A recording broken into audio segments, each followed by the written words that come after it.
Hello and welcome to Daily Dose Radio, a 5-minute-a-day podcast studying the Psalms verse by verse, recorded here in the dining room of the Bible Bistro, located in Sharonville, Ohio. Hey there, friend. Welcome back to Daily Dose Radio here in the Bible Bistro. And one of the things I forgot to say yesterday, I'm always forgetting things to say, but I failed to mention that we're studying now Book 4. Psalm 90 begins Book 4. And so we're going to proceed now through the fourth book of the Psalter, and we're getting ready to go into the higher number Psalms. And there are so many wonderful Psalms that we're going to see in the remainder of the year that are just absolutely lovely.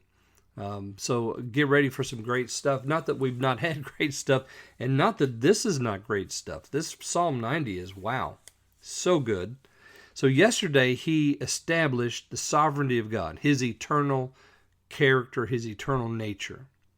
Now, today, he's going to introduce the idea of the weakness of man, and then go right back to the sovereignty of God.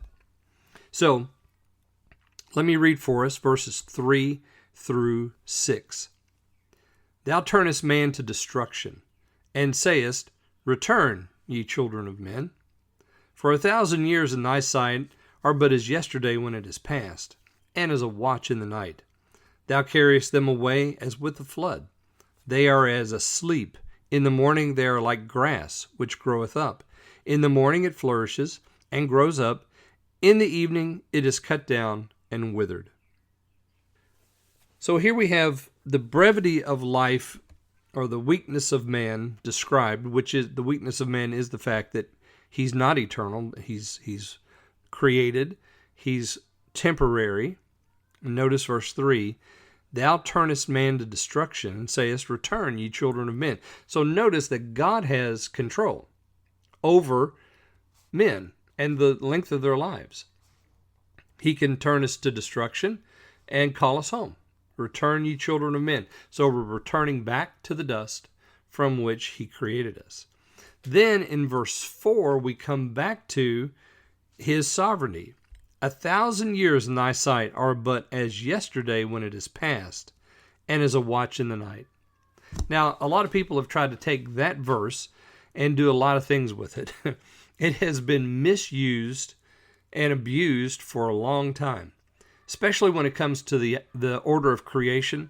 People say, well, the days in Genesis, those are simply epochs of time. Thousands of years are represented by those days. And they'll point to this passage. 1,000 years in thy sight are as yesterday when it is past. But you see, the problem with that is they don't do a proper interpretation or hermeneutic of that passage in Genesis, because the Hebrew word for day is a 24-hour period that's being used there in the Genesis passage. And this verse has nothing to do with Genesis 1 or Genesis 2. This verse has to do with verse 2. Let me read verse 2 and then I'll read verse 4. Before the mountains were brought forth, or ever thou hast formed the earth and the world, even from everlasting to everlasting, thou art God. For 1,000 years in thy sight are but as yesterday when it is past, and as a watch in the night. You see, it really just builds on the eternality of God, his character, his nature. There is no time for him. So time for him, he looks at time, and he can look at 1,000 years past, he can look at 1,000 years future, and he's in both places, because the time only captures men.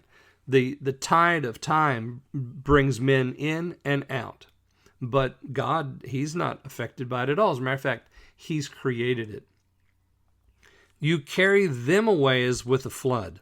They are as asleep. In the morning they are like grass which grows up. In the morning it flourishes and grows up. In the evening it is cut down and withered. So notice again the sovereignty of God. You carry them away as with a flood. So the men are temporary. That's what the them is referring to. Man to destruction. The children of men. You carry them away as with a flood. So God is in control of this process. In the morning they are like grass which grows up. And then suddenly by evening it cuts down, it's withered. So, and we can see that happening around us. People age and then they pass. And we have our morning when we're youthful and full of promise, and then we have our evening when we are withered and then we're gone. It's just the way of life. All right, so tomorrow we're going to look at more of this idea of man's weakness. Moses is really going to sort of emphasize now the problem in 7 through 10. So join me then here on Daily Dose Radio. Thanks for listening to Daily Dose Radio. For more fresh and delicious Bible studies, podcasts, books, and more, check out the Bible Bistro online and on YouTube. Join me again next time for Daily Dose Radio.